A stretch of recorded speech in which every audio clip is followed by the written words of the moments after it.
Hey, welcome to Penn State, New Kensington, everybody. My name is Scott Albert.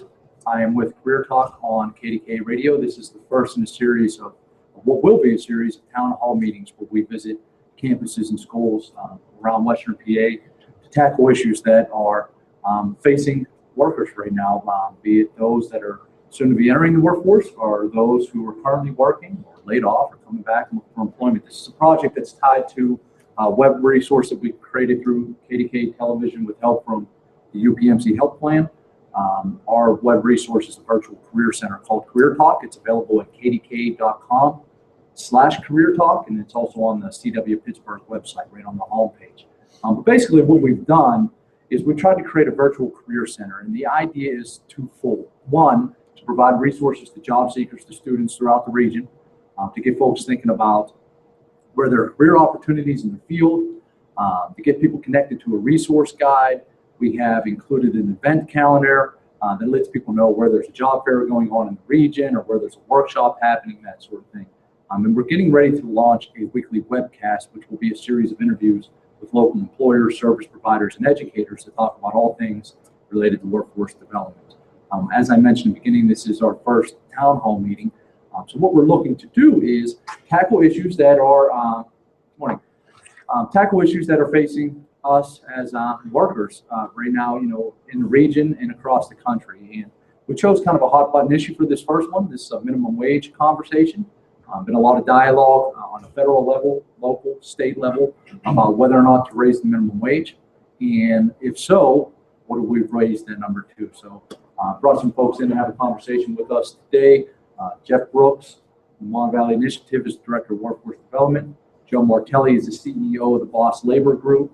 And Joe Norden, Education Consultant, has done work with a number of agencies around the area, including my agency, the Open Institute, has been a big help on this Career Talk project from day one. So maybe we just kick it off, give the panelists an opportunity to introduce themselves, tell you a little bit about who they are and what they do, and then we'll go from there. So Jeff, why don't we start with you?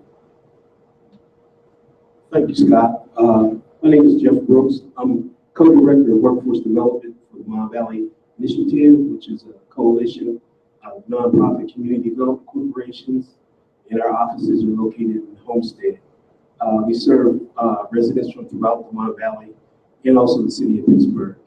In our work, we have a workforce development program, and work with through the year I worked with hundreds of unemployed and underemployed residents seeking employment. So I'm here today to talk from that perspective.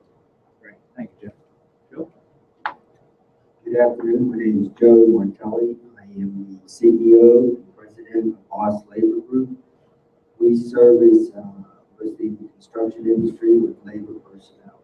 We are adjusting that right now to serve the medical field and the trucking industry. So I'm here to address the minimum wage, the concept of raising that or lowering that. I guess not lowering it, but raising it. We know that the government has already made a position on that with the law, the executive order, beginning I think for 2015 for contractors, federal contractors. So I'm here to discuss that and other viewpoints. Hello, everyone. My name is Joe Norden. I'm an educational consultant. I've been in different modes of education, including teaching at the college level for about the last 20 years. I'm pretty much a freelance consultant now. As Scott had pointed out, I've done a lot of work with this agency as well as various folks around the Pittsburgh area. I'm interested in this discussion because really since I've been a kid, I've been interested in our economy and in jobs and just the way that affects people's lives. Not so much, I am a stats geek, I don't want to deny that, but more important is how do those numbers affect people's lives? And that's kind of the perspective that I hope to talk about today. Thanks. Thank you, everybody. I'm going to kick this off with a few questions. We have a live chat going on Twitter as well, so hopefully we'll get some dialogue with folks who are watching this online right now as we broadcast.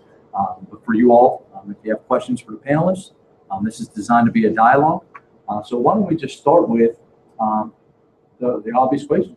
Do we raise the minimum wage? Do we not raise the minimum wage? And if so, why do you believe we should or should not? Joe, you want to start since you have the mic? Minimum wage. In the large picture, we have probably 75, 76 million people reporting earnings in this country. With that, we have probably somewhere between 2 and 3% working for minimum wage in this country. So it's a very small amount of populace that's actually working for minimum wage. How much effort do we really want to put into this and address this? The majority of these minimum wage earners are young students, maybe 50%. And most of them live at home. So they're really either supplementing the family home income, bringing that up, or supplying themselves with the extra money they need to pay for school, travel, whatever. So for me, to make a big issue out of minimum wage is small in the larger picture of things that are going on. We really need to be focusing. And if you, in asking that question, if you ask a political party, whether it's Democrats or Republicans, or liberals or conservatives, you're going to get a lot of different answers. And everyone has their own agenda. But what is the real purpose? Do we really have to raise it to $10.10 an hour from $7.25? When you do that, it's the smaller businesses that are going to have the impact. So you're talking $3 more an hour. That's $6,000 more a year. So you take, for example, the pizza shop down the street. He's got 4 or 5 people working for him. It's $6,000 for 4 people. You're now talking $24,000 more out of his pocket. He can't afford that. And you'll put him out of business by raising it just $3 if you go to the 1010, which is being proposed. But you go to bigger businesses, they can assume that. They consume that money and they pass it off to their consumers and their products a lot easier. You can imagine trying to sell a bunch of pizza pies at maybe an additional $5 just to try and make up for it. $24,000 a year. It's a lot of money. You just can't do it. So the impact is to small business versus big business. And I'm going to pass the mic. Get some more ideas. Thanks, Joe. As Joe pointed out, you can talk to a lot of folks and get a lot of different opinions. What I think myself, I sort of gone both ways on this, but I think his point about small business being affected worse than a large business, that is almost a given. But there's been a lot of studies, and it's kind of like a number of different issues. Minimum wage is not alone in this. You have a situation where one side musters their research and their experts, and another side musters their experts, and they sort of battle it out. I think what's happened in recent years, the studies, most of the ones that come out in favor of the minimum wage, or most of the ones that have come out have favored some raise. Now, where that gets, the devil's always in the details. Where it gets into the details, here's some of these small businesses being impacted. And I think particularly, for example, there was something the Economic Policy Institute did very favorable. I think it was, if it was raised to $10.10 an hour, there would be an additional 85,000 jobs created. There would be an additional 22 billion growth in the economy, and there would also be, I want to say, about 35 billion in additional earnings for those individuals. And since they were mostly low-income individuals, the thought was that they're not going to, be saving it; they're going to spend it, and thus, add more fuel to the economy. Again, this is probably from a more liberal source than you would get from a study done by the Heritage Foundation. And I think part of the lesson here, it's kind of a side lesson, but it's really significant for this research, is that you kind of have to look at each study. You really need to look at them. You can't just, say, oh, well, the right-leaning Heritage Institute said this, or the left-leaning Economic Policy Institute said that. I think you have to dig a little deeper if you want to learn more on your own. And sorry about that. The other end of that has to do with when you do dig deeper, you find things like maybe the EPI is right for the most part, but even their study showed that Joe is correct about small businesses. There were certain small businesses that really took it on the chin in that impact. So even that, it's certainly not a panacea. And one other thing I'll say, and then I'll pass the mic to Jeff. The whole thing with the 1% or 2% of the folks who are getting minimum wage, even if the minimum wage were to be enacted federally, which I don't see that happening anytime soon anyway, you would still have a number of folks in poverty. It's not a panacea. What it's going to do, it may be one thing to help in some small way, but I think if we really want to get this, what is now becoming a really large, growing underclass of individuals, and again, I think this larger question speaks to what kind of country we want to have. If we want to help them out, maybe we look at minimum wage, but we look at earned income tax credit. We look at a number of things to help those individuals and try to develop some almost larger policy rather than, okay, just one thing. One thing's not going to work. You could raise it to $20 an hour. That's not going to work. Yes. From the standpoint of the individuals that I work with that come through our program who are unemployed and underemployed, the question of minimum wage is that a living wage? And for most of the individuals that I work with, it's not. They're unable to make a living with you, pay for all the basic services that they need, bills that they need at $7.25 an hour. So the question is how much more can it be raised? I think also a key issue is that in the past 3 decades, the minimum wage has been raised 3 times, yet inflation increases each year.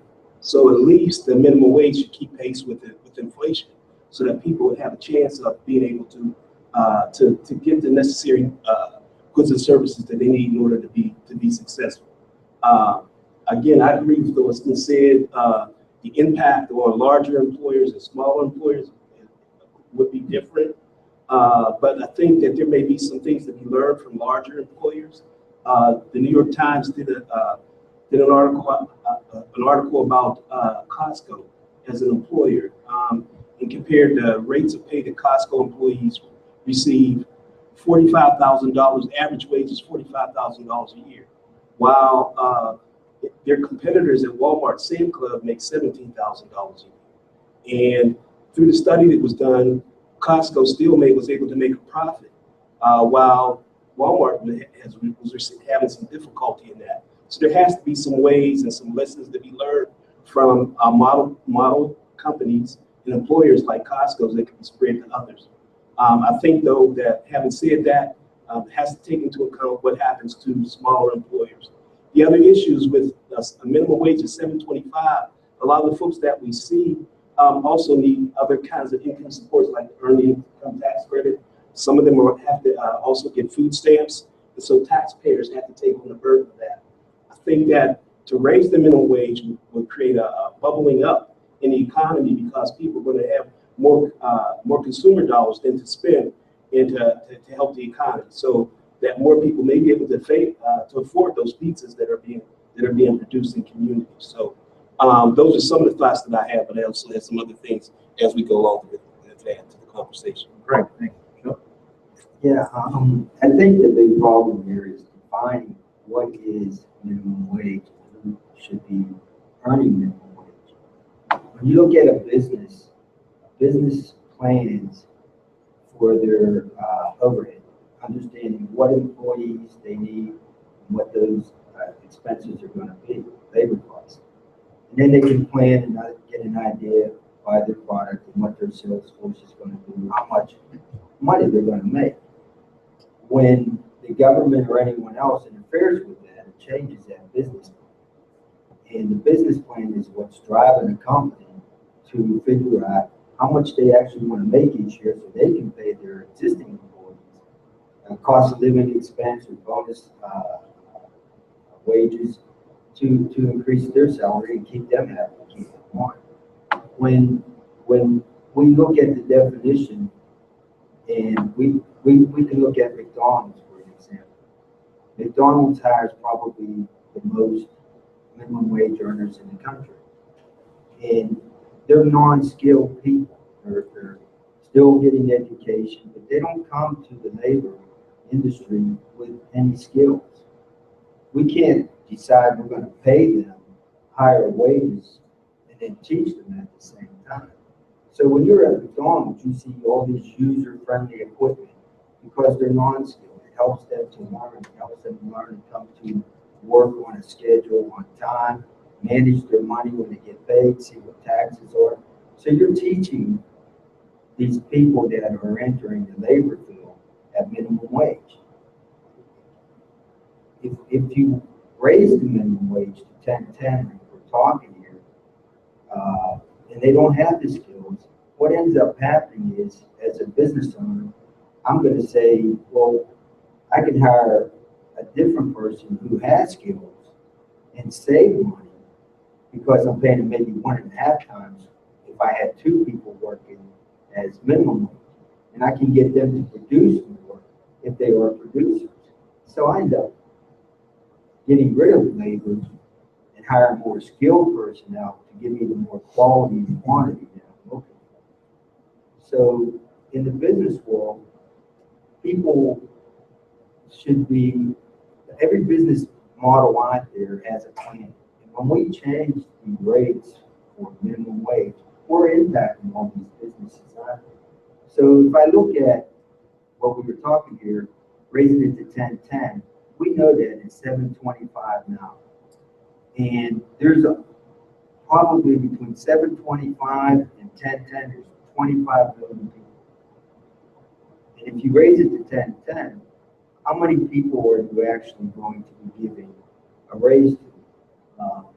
Maybe it's only 5%, 10%, because some people are making $8 an hour now, some are making $8.50, some are making $9, some might be working 10. But you're going to impact maybe 25 million people. And that's probably 1/3 of the labor force that's out there working right now. Is that a big impact to say you're going to boost the economy? I don't think so. It ain't happening. But what you will end up doing is every product that's being produced by all these different companies that are hiring minimum wage earners are going to raise that consumer goods up. They're all going to raise, and that impacts all 75 million people. Actually, all 300 million people in the country. So everybody's going to be impacted because it's going to be pushed back to the public. No matter what, you're going to eat it somehow, some way. And when they raised the government with the executive order to 10.10, now all these federal employees that are working for contract personnel, that's the taxpayer again. That's all money the taxpayers are going to pay. So to me, we let businesses run business because we know what we need. We know what type of skilled labor force. When we want to bring interns in, we want to bring trainees in, we're going to put them at the low end of the scale. But we're going to put an effort into training because that's the future. That's where we're going. We have to bring people in every industry, engineers, nurses, doctors. It doesn't matter. There's something coming in that we have to train because something's going on. We've got to replace that workforce. So it benefits us to training. If you're going to manage the minimum wage for us, and it's going to change year after year after year, we're going to change our business model. So there's some points for me. All right. I think I'm going to try to go a little different direction here just to give some more kind of background, although again, it's going to apply to pretty much everything everyone said. I know Jeff had mentioned something earlier about inflation, and I don't want to get into the whole whatever inflation means, but let's look at it in really simple terms. What's the purchasing power of your dollar? How much bread, milk, eggs, or whatever goods and services can you purchase with that dollar? If you look at the dollar in those terms, the 10.10 minimum wage would be the equivalent of the 1970s purchasing power of what minimum wage workers were working then. So that's something just to put it into a historical perspective. The other thing I want to say, and again, it's a bit of field here, but still right on, is that I made the comment earlier. I really don't think, outside of maybe some executive order, I don't see anything happening in Washington. And in a way, maybe that's appropriate because if you think in terms of local economies, like it's pretty cheap to live in the Pittsburgh area. Try living on what you make here in a place like New York or San Francisco. Probably most of us are not going to be able to do that, or many other large metro areas. It just ain't going to happen.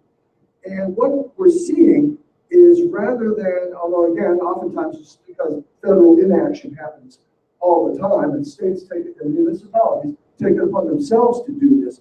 This is what's happening in the states now. This is what's trending big time. 11 states have passed minimum wage laws just in the past year or so. And several municipalities, probably the most significant one is the city of Seattle, that raised theirs to, I think, 15. So it's up there pretty good. And in some cases, I think most recent election, municipalities like Frisco and Oakland also raised theirs. Not sure it wasn't 15, but above 10. So again, maybe it's, at least if it's going to happen, which it probably is. It's going to happen on a local and a regional or state and or municipality type level, as opposed to it happening in Washington. And maybe that, if it does play out that way, that might be a more sort of customized version of it happening anyway, rather than just somebody in Washington saying, all right, let's just fantasy a 10-10 for everyone. I'm not sure it's going to fly that way anyway. So just a few comments on that. Yeah, that's helpful, Joe. I think that it's not realistic to expect that you can have the same minimum wage in, say, in the city of Pittsburgh that you would have in the city of San Francisco, because the cost of living is much higher. So to be able to manage that nationally is difficult. But I think that the government can, based on the inflation conversation that we have, can set a floor. And then each individual states or cities can then pass legislation to increase that or decrease, to increase that at least, depending on where they are. I think that from my experience and who I work with, folks that come into our program are 18 years of age and older, and very few of them are teenagers. They are single parents, sometimes married parents with children. So that impact of the 25 million that you talk about, it impacts a larger number of people because these folks typically have families. And again, they need support because they can't provide for their families based on that, on the minimum wage currently as it is. And so they rely on the government. And again, as taxpayers, we all have to pay, foot that bill to pay them at that level. What you did say that was instructive, Joe, is what we try to do is that people that typically come to us lack skills. And so they have to accept entry-level jobs. There's a couple of things with that. One of the things that we focus on is trying to help them attain higher skills so they can command a higher salary. So we focus on training in all types of areas and things of that nature. We also try to connect them with employers who have training programs in their business and have career ladders within that business. So a person can come in at that level, but if they're diligent and if they have due diligence, they're able to then move up. McDonald's has a management trainee program. They hire from within. Oftentimes, people come in making the minimum wage, but if they're successful, they can end up being a store manager, and they typically make $40,000, $50,000 a year.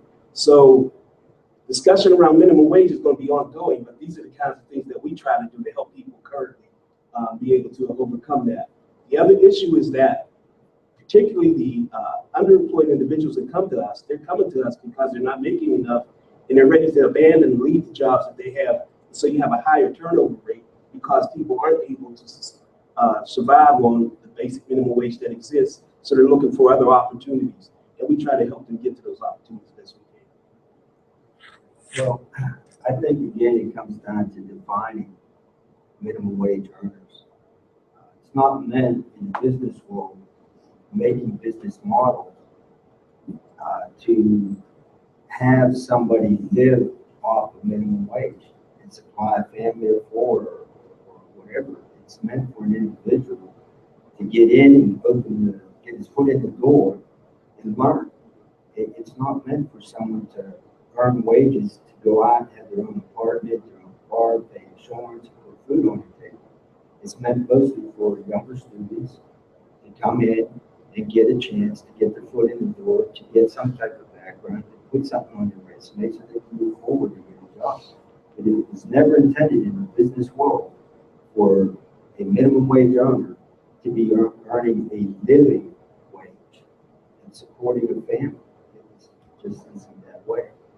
And if we can't get everyone in every political party, liberals, conservatives, to agree on a definition, we're never going to define minimum wage.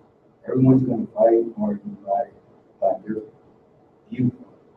In the business world, you're asking a businessman. We're here to try and get people into the business, open the door, and give them a chance. We're not giving you a job to go home, have a wife, have kids, buy a house, buy a car. It just ain't gonna happen. It's not meant to be that. Here, remind We're ready everybody. for some questions. Yeah, if you have questions, please. John, on your, I'm sorry I came in late. You work with an organization that tries to find people and have them develop and become more marketable. Yes. What's your success rate typically? If 100 people come in the door, how many people a year or 2 years from now no longer need you and have moved down and have jobs that pay a reasonable amount? Well, that differs. Our average wage is like $9 plus an hour for people to come to our program, and we're at about 65%. So 65 of those 100 individuals will find employment. One of the things is that who we work with is few, however, because we have a lot of people who are the most difficult to place because they have a lot of different challenges. For example, a significant number of people in our program are individuals that have a criminal record. And that's an additional barrier towards employment. So they're not like the average person. They just go out and find employment. So therefore, our numbers are lower than they might be if we had people who were just coming to us who had requisite skills and abilities and would be able to go to work. So we have to manage that whole issue as well. So we have a lot of people with a lot of different challenges. Individuals who don't have a high school diploma or GED, which is a basic requirement for employment, things of that nature. So we have to assist them with going back to school, getting their GED, so they can become more employable. So those are some of the struggles that we have working with the populations that we work with. I realize it's a big challenge, but say over a period of time, what proportion of your people overcome these challenges and then are employable and moving beyond minimum wage and I'd say 65% of them become employable, and some of them are able to advance in jobs that they're in. Others, at the same time, are able to get additional skills training and things of that nature, so they can move out of current jobs and have better opportunities. So we continue to work with them even though they become placed, particularly if they're in entry-level positions and not making a living wage. We attempt to continue to work with them and help them find better opportunities. And the basic thing we try to do first and foremost is to make certain that they stay in the job that they get for at least 6 months, so that they're not job hopping and then become less employable, less desirable. They at least stay in that job for a 6-month period. are you pretty successful on that? We are. For folks that find employment, we are able to, because the success is based on their willingness to be successful and to continue to further advance along a particular career path. So we do have some success in that. You have a big challenge with some success. That's correct. That'd be the way to sort out. Thanks. Other questions for our panel? I have a question in regards to the number that you quoted, Joe Martelli, on $10.10 an hour. And that's been kind of the proposal that the White House supports on a federal level of increasing the minimum wage to $10.10 per hour. If $10.10 is the number that we're kind of focusing on from the federal level, why do we see so many movements on a local level driving an agenda to increase minimum wage to $15 an hour, for example, for the fast food worker or somebody working at Dunkin' Donuts or McDonald's? We kind of see this growing movement that wage should be raised to $15 an hour. Any thoughts on just kind of why the disparity? What you talk about, and what I was trying to say here in the beginning is everyone has an agenda. And when you're looking at the agenda of blue states, red states, unions, non-union, you have, in particular, like you're saying, McDonald's and other fast food organizations, it's a benefit for the union to try and get a grip on the fast food industry. It brings in more members and brings in more Democratic voters, and they can also force a higher minimum wage for union workers.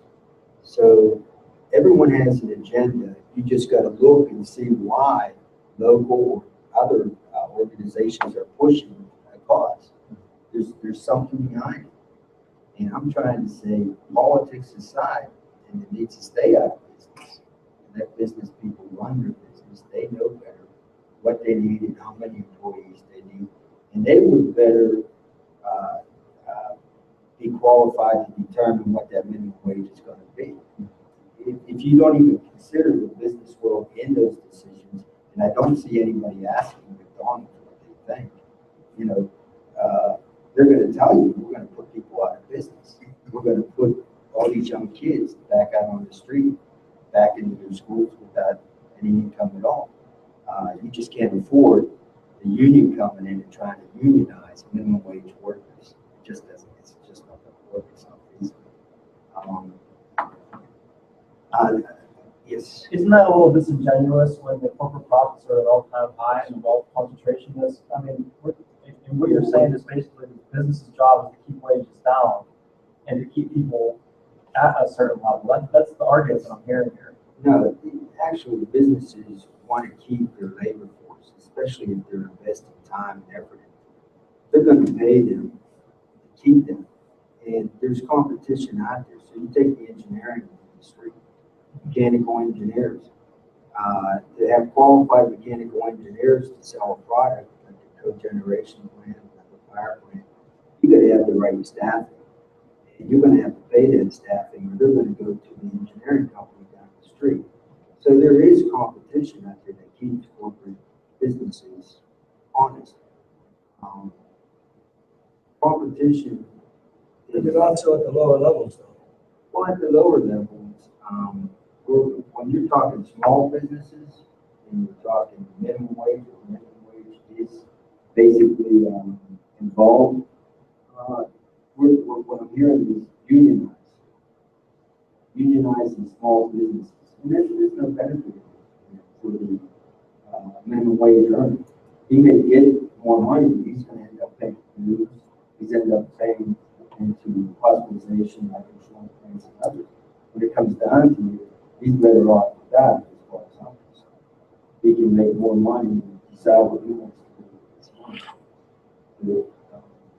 It's just champion at the bit there. Yeah, and his comment prompted a thought in my head. That's that while businesses have control, I mean, there hasn't been an increase in the minimum wage since when? Yet the growing inequality between those that own companies and the people that they work as by continues to grow. I think there's a difference between larger corporations and smaller corporations because larger corporations obviously can do things differently that small businesses cannot. But that left to its own devices, that income gap is widening. It's not decreasing. It's increasing. So somehow there has to be some measure of fairness in that whole process. And so that's what I would argue. That's the issue when according to some. In some of the financial magazines, they talk about $23 million a year as an average wage. I mean, for whom? Not for most people. Yeah, there are big businesses out there paying CEOs some big money. I don't agree with that either. But they're running businesses and they're making their employees happy as well. And I think what drives that is the stock owners. They want to make money. And they're going to come in and they're going to say, well, we're going to hire this guy, pay him $23 million a year. He's going to make us big money. It doesn't impact all the employees working for that company. They're still working on competitive wages with other organizations out there, companies out there competing against it. I don't know. I want to hear more questions myself. The argument can go on and on. If I have a question, I'm just sort of churning. I'm a Republican, but a lot of my belief structure is more on the Democratic side. I own a number of businesses, 3 or 4 different businesses. Some of what you're saying is a joke Joe, is frustrating for me. It's disconcerting because you said that 2 or 3% of the population is what we're referring to the minimum wage, and that the larger corporations can absorb, for instance, when you move salaries north. Well, the whole society is a business itself. We're all a part of this massive business of the economy and the way it runs. And I think that your point could be applied to the larger economy itself, which is that we can move these minimum wage numbers from 7 to 9 or 10 or 12, whatever the number might be, and the larger economy can absorb it. Your notion that suddenly the man who owns a pizza shop will go under is, I don't think holds water. I think because everybody's pizza has gone up in price, not just his. And as a result, it's not like the people in society suddenly are going to stop eating pizza, because all pizzas have gone from $10 a pizza to $12.50 a pizza.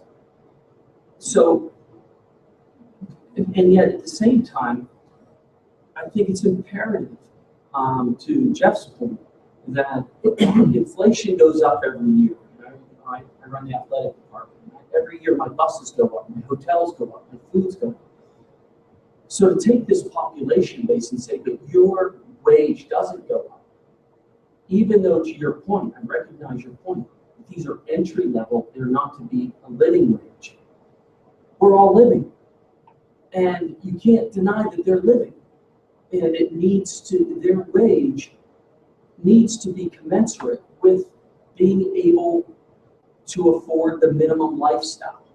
Well, I think over the last 6-7 years, we haven't seen much economy anyway. And we have seen consumables go up. And everybody feels that impact in the wallet, especially those people who are making minimum wage or $3 or $4 above that. People who are making 50, 60, 70,000. For some of that, people who are making 100,000 or don't feel that as much. So, to me, as a whole picture, you're going to impact the small business world. You're going to try and raise minimum wage forcibly through the government. I think what I'm trying to say is, as a business owner, I know what I can afford. I know what my overhead is. And if I increase that overhead, I'm passing it on to everyone, and everybody's going to feel that impact. And the lower wages you make, the more you feel the impact. So, trying to, keep up with the economy and minimum wage so everybody has a lifestyle. Again, I'm going to go back and tell you that you shouldn't be living off of minimum wage. You should be, these students should be living and earning, minimum wage and getting your foot in the door. As an individual, you should not be planning your life on minimum wage. You should be out there trying to improve yourself, getting an education, getting experience, and trying to find a job to what your dreams are. If you want to be a fireman, a policeman, or if you want to be an engineer or a doctor, you've got to try and attain that. There's a lot of shoulds and shouldn'ts. For instance, I don't like the fact that I lent so many major corporations after 2008, after mortgage-backed securities faulted across this globe. I happen to have owned quite a bit of real estate in Florida at that time. I couldn't get more loans, but I sure was lending my tax dollars to ING, to Lehman Brothers. That Lehman Brothers, Bear Stearns went under. I mean, so there's a lot of unfair things that happen in the business world. The thing is the major corporations are putting politicians in place and supporting their campaigns. Who is the voice of the person that makes $7 an hour? They don't have any leverage. There's a lot of with you that politics and corporate funding for politicians should not be allowed anyway. I don't know why we're allowing that to happen in this country. Why did we save ING?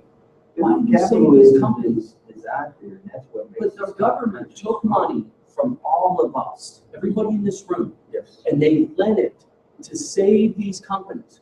So wait a minute, where is, so if we're gonna agree that that need to happen for us to not go into a Great Depression, then where is the return for the average person at McDonald's who lent money to those major corporations? No, I agree with you. My personal opinion is it doesn't need to be that.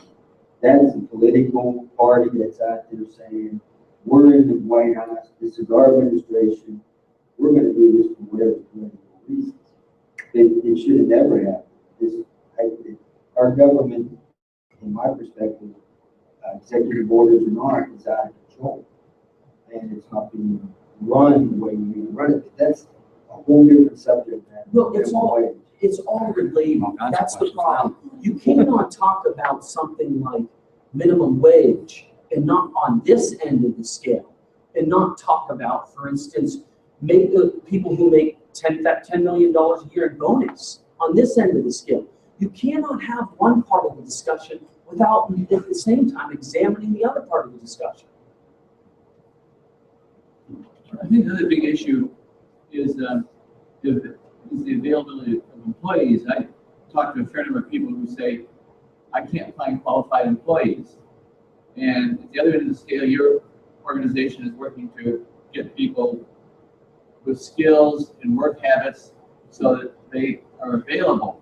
If you talk about high unemployment on one hand, or people who can't get jobs on one hand, and a lack of employable people on the other, is you often get into a fundamental lifestyle choice, family choice, criminal background checks, and drug usage. The big example of that is I have a friend whose husband's a policeman, and they're off the record busting people who work for McDonald's out back dealing in drugs. And how do we break that chain? I think the key is, and I don't know what the key is probably good parenting would really help. But in terms of minimum wage, it's more a political than a business issue. Is the politicians, perhaps influenced by the electorate, may or may not change the minimum wage, but I think we make the mistake of assuming that government acts in the best interest of the citizens, as opposed to their own self-interest, regardless of the party. Is we talk about executives making big bonuses, but then how many politicians, once they leave office, take high-paying jobs in conflict with what they were doing in the government. And most legislatures have a courtesy where if you're a former legislator, you can walk on the floor in lobby, where if I can't walk on the floor of the Senate and talk to my congressman and my senator. There's a lot of fundamental changes, but I think that in this question, the answer is that having this conversation. So I think it's a good idea, so we can exchange ideas and views. When you talk about the issues of people being ill-prepared for employment and the mismatch with the current employment that exists, then the discussion has to go beyond the minimum wage. It has to go to proper parenting, but also the educational system. That we're graduating children and young people who are not prepared for the jobs that exist. So there's a mismatch there. So that this conversation has to continue, so that in some ways, there's all these different components that have to be addressed in order for this to be resolved. But there's no easy one solution, one answer to this question. But we have to have the dialogue, continue to discuss these things, and see what kinds of things we can do, what input we can have into making a change. Thank you. Yeah, and speaking to the complexities and what we're seeing just kind of coming out of this dialogue, but I guess one thing I'm thinking about, and Jeff and Joe Norden, Joe, you kind of seem to be on the fence in terms of your decision about the support or not. But Well, I guess I'll address that in a second. yeah, and I think just in your comments when you talk about education and training, what would we say in response to the college student who has put 4 years into an education and maybe gone $30,000 in debt, who's facing a job market right now where maybe they're making $10 an hour in their first job? What do we say to those folks when somebody who's never gone to school and invested that time and money is also making $10 an hour at a part-time and or full-time job. I actually had this conversation with a guy in the bar a couple of months back. That's what he was saying. He said, look, I'm a trainee, he was a printer. He said, if they raise the minimum wage, he said, I'll just go do something easy. He said, because I do something now that's really difficult that I learned to work on. Let me get to my neutrality, perceived neutrality. Now, I'm not neutral on this, but I'm not necessarily, I'm trying to say this, that I think it's a good thing to raise that wage. And I'm going to go back to one of the things that Joe said a couple of minutes back, questioning that population, that 25, 28 million or so. Are they all entry-level people, or is 40, 50, 60% of them, are they single moms? That would make a tremendous difference to me. If it's all high school kids just working and living under their mom and dad's roof, that's a whole other ballgame. But let's say 50, 60% of them are single parents with a couple of kids. That changes the game radically. In that sense, I'm very much in favor of it. But I don't think I'm in favor of this sort of national panacea. I'm more in favor of like what the municipalities and states are doing. By the way, this recent Republican, we will get to you, sir. Don't get me going here. This recent Republican sweep where they just kicked butt here last week, pretty much every one of those states that passed a minimum wage law in favor of the minimum wage had a Republican win the gubernatorial race or some major Republican victory within that state. So it's sort of right in harmony with what's going on regardless of whether we see this as a swing to the right or not. The undercurrents, or maybe it's not even an undercurrent, a really strong side current is the minimum wage is still going up, even in states where Republicans won elections last week handily. So I stand for it more in a way, in sort of a micro way. Because like I said, maybe you don't need $15 an hour minimum wage in Pittsburgh. My printer friend's going to quit his job and go work for McDee's, for one thing. I'd rather see him do good work as a printer.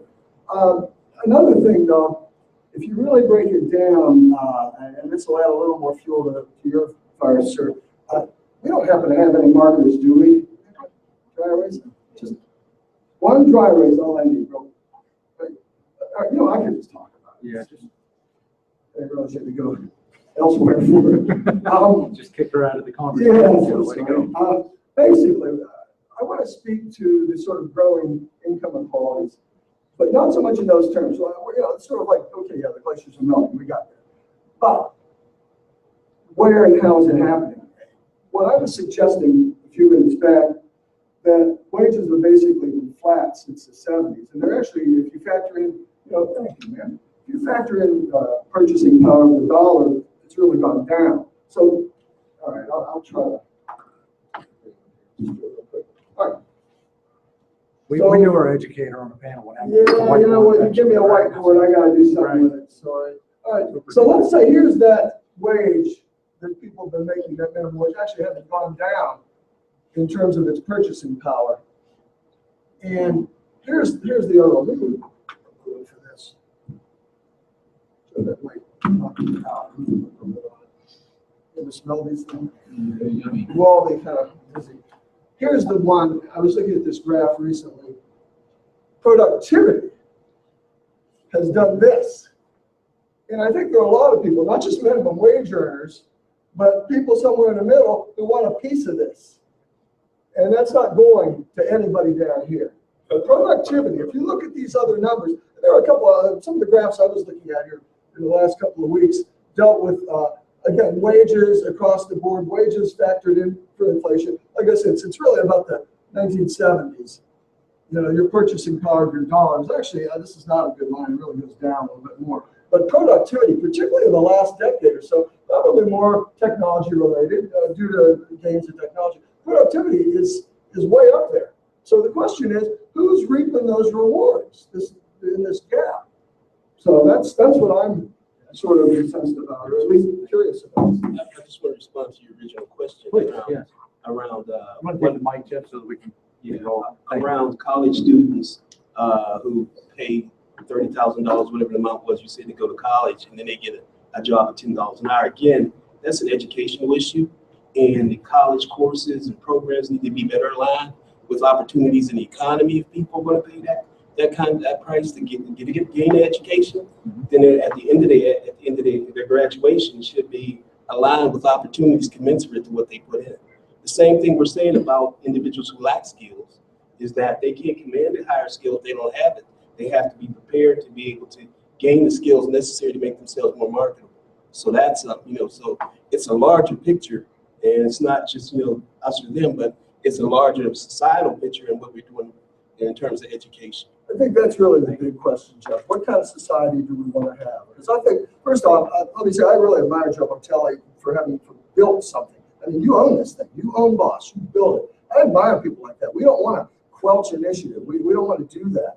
But the other side of that, like I said, are people who've been working their tails off for 40 years and haven't gotten any sort of an increase. There's got to be some way that we can all benefit from this particular, in a societal way, not just, sort of minimally, narrowly. Well, again, it goes back to defining minimum wage. In 23 of the states, making it 25, minimum wage is higher than $7. So, but everyone is still under $10 an hour. $10 an hour isn't much. But again, it's defining who is the minimum wage earner. And expectation in the business world, like I was saying, are these young students and young people that are graduating. Even when you graduate with a 4-year degree, there's internships available in many businesses out there. And I keep referring to construction and engineering because that's basically what we're into. We take interns every year in many businesses before they're even graduating for a year. But if you're going to school and you're getting a 4-year degree, you also have to be smart about what you're studying. If you're getting into a field where there's not much prospects for work when you graduate, you're going to have a hard time. You better take a look at the economy, the future of the economy, and where businesses are going, and make a great decision. That's going to help you out. Talking about women who are raising families being on minimum wage, a lot of times that's a second choice income that's helping to bring them maybe out of the poverty level. But it's not expected in the business world to have adults working at minimum wage. We don't even really look at resumes to bring in someone that's 40 years old and hire them at minimum wage. We're looking for skilled people to give them a job. So when we talk about skilled labor, like you were saying, whether it's there or not, in every type of discipline, it goes through ups and downs of availability or demand. So I'll give you an example. In Texas is booming right now in construction. They need to pay $20,000, and they got 10,000. Bad for companies, good for wage earners. Why? Wage earners are going to earn more wages because there's a demand for them. Bad for the business owners, they're going to pay them. So, in the capitalistic world that we live in, you got to be smart and make good decisions. You can't just rely on the government and business to make them for you. Couple of questions. Gentlemen have actually been waiting for some time. Did you have something? Yeah, I mean, we always talk about the minimum wage, and what if we looked at it instead of a number, a multiple, like the high wage? So making the maximum wage, in other words. So there'd be a minimum wage that would be X, and the maximum wage would say maybe 100 times more than the lowest paid person in the company. So the highest paid person can only earn 100 times more than the lowest person, but that changes incentives a little bit. And those do companies benefit by keeping people down at lower wages so they can increase those profits? It's about keeping the wages down so the profits go up. I think for the big companies, Joe has a point that it's shareholder driven, Right. Particularly. But that's why profits need to go up for the shareholder, not necessarily for the boss. Well, or they hire the high price CEO and it goes up for everybody at the top. But like I said, that's all accruing to the top. Right. And I'm concerned about the people in the not just the bottom, but a middle class which has been shrinking rapidly for really the last decade or two. I mean, I think the last decade, very difficult on middle class families. So, and this is what I said, very opening remarks.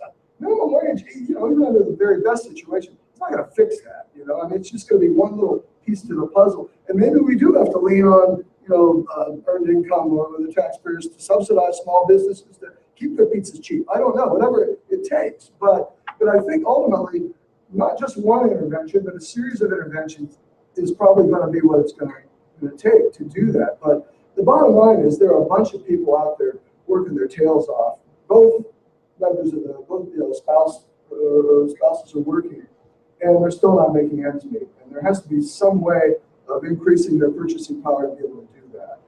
I just want to say one more thing You're next, about and then we'll come up your with concept. That concept is what I'm sharing wealth, what you're talking about. And what happens when you do that is people get complacent. And if we're all on this side making $50,000 a year, and this group's making $70,000 a year, and the five of you there, well, Jim will pick up the slack, Bob will pick up the slack, or Mary or something, and I'm going to sit back and relax because we're all making the same pay. So what happens in the real world is those who produce quality and quantity are moving. They're the movers. They're the ones that are moving up and going to be the CEOs. They got the plans. They got the way to design the company to be successful, to make the stockholders successful. So you can't have share the wealth because everyone would be complacent and just saying, I'm not God picking up. Sir? I just wanted to say that I believe minimum wage should be, whatever that should be, the number. It just should be a livable wage because people that's being hired, for minimum wage, they're not just students. Like, for example, my mother, she went to Robert Morris for her degree. She has a master's in IT and she has a master's in engineering management. And she's barely, living. She's making close to minimum wage, if not that. And she'll be lucky if she brings $25,000 a year, but minimum wage jobs are hiring her for that. So, I don't understand, when you say minimum wage should be for young people, well, they're not hiring just young people, they're hiring people with experience and degrees as well. So what do you do about that? She got a job in her degree, though? Yeah, she did get a job in a degree, but, the company was, later on, she went from making $70,000 a year. Now she's almost making similar to what her son's making as a college student. So, since, minimum wage jobs aren't just hiring students, well, it should just be simply livable wage. It shouldn't matter if they're a student or if they're 30 years or 50 years old. It should just be a livable wage. So I think the other thing that we haven't really talked much about is when you get out there and you're in the middle of the worst recession in the country's history, there's a whole lot of unemployed competition who may be less skilled than you and willing to work for less money. And your mom and a whole bunch of other people have had to compete with that. So certainly we need to take the temperature of the economy we're living in right now. So yeah, I want to address one other thing real quickly that Joe had brought up, because I think it's worth talking about. Sort of choosing, your career. And Scott actually had brought the question of making good decisions. Definitely, kids need to be doing that. But there's so much. It's a cultural problem almost. And I hate to be saying this, I'm not at state college, but kids are enculturated to go to college, even if they want to be alone, even if they want to be something, an electrician or something, which would pay a nice wage and certainly a skill you can take pride in.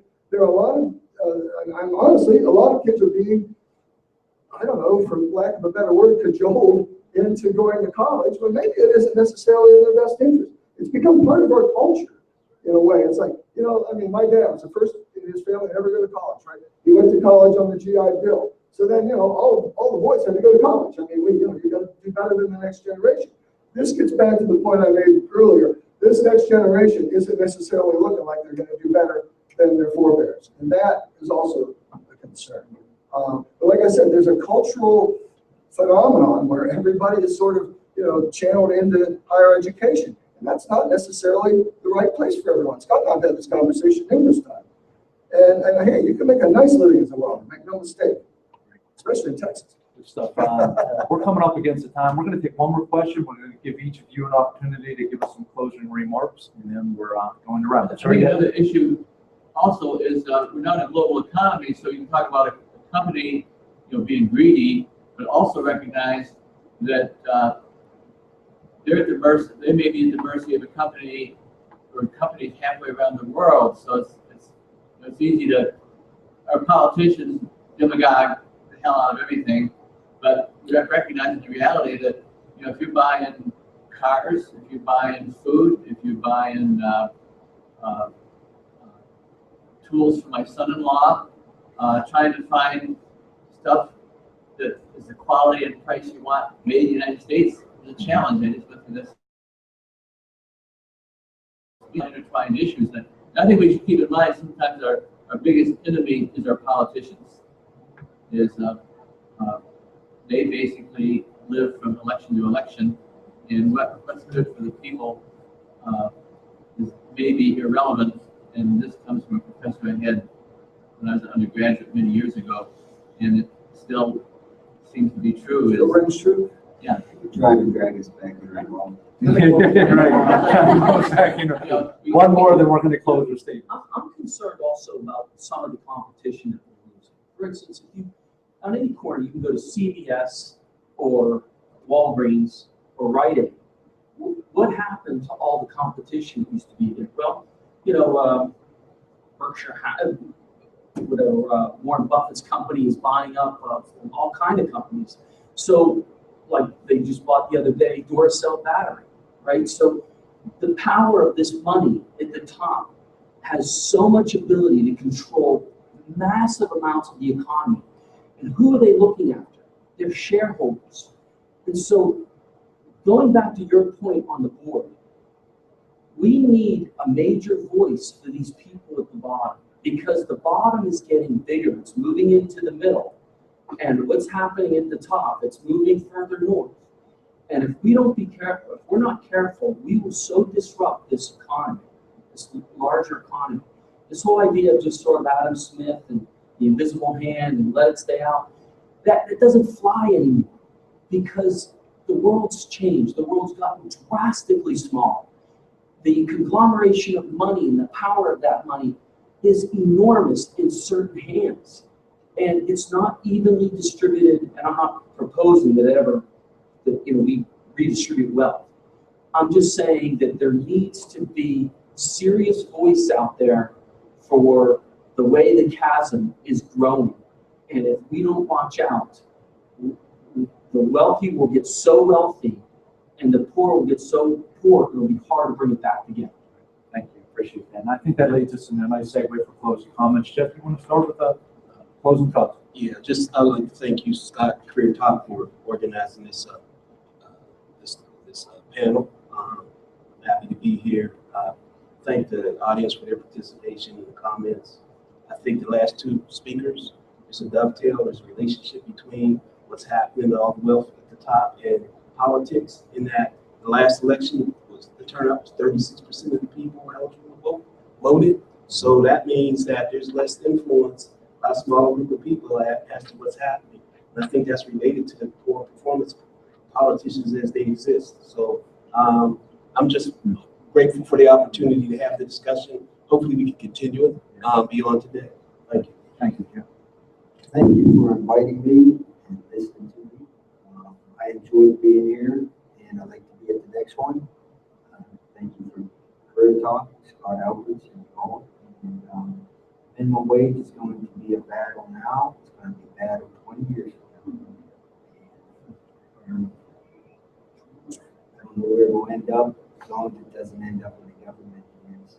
Businesses, from my perspective, business does take care of people. I heard a couple comments about businesses not taking concern of their people and working for them.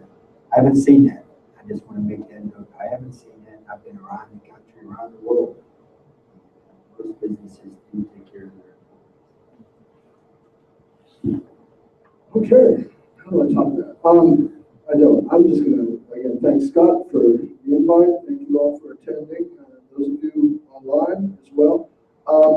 Don't have a whole lot to conclude with, although I think the whole thing about share the wealth and redistribute the wealth, is that the word you used? I don't believe in redistribution. Yeah. And again, those are words, let's throw the C word out here. Let's have a little fun here. Those are communist words, and not other socialist words. We can't be talking like that. But here's what I would argue. If Joe gives his employee, let's say an engineer, who's worked for you for a while, just does a bang-up job, maybe even leads to some new business, you give him a raise, or whoever that employer gives him a raise, they have redistributed one little bit of that wealth to that individual. And if that happens over, 100,000 people or 25 million people, then whatever that percentage, even if it's 1%, that's 1% of the wealth that has gone from here to that middle or lower middle. So you can call it what you want, and I understand those are, hot button phrases that, take people to, Joe Stalin. We're not going there, We're not going there. What I'm saying is it's perfectly okay to do that in the proper way. Thank you. Thank you, everybody, for attending today. Thank you to our panelists. This conversation is going to continue. As I mentioned at the beginning, this is the first in a series of town hall meetings. Maybe this is a topic or something tied to it that we tackle again. You can follow all that at Career Talk on KDKA. It's kdka.com/career talk for the announcements. Also, this dialogue will continue Saturday night. Mike Roma and I will be talking on KDKA radio about all things minimum wage. So if you want to tune into that, phone lines will be open for questions and comments. 8 p.m. Saturday evening. It's the Mike Roma show on KDKA radio. So thank you again, everybody. Thanks to Penn State for having us, and until next time. The government is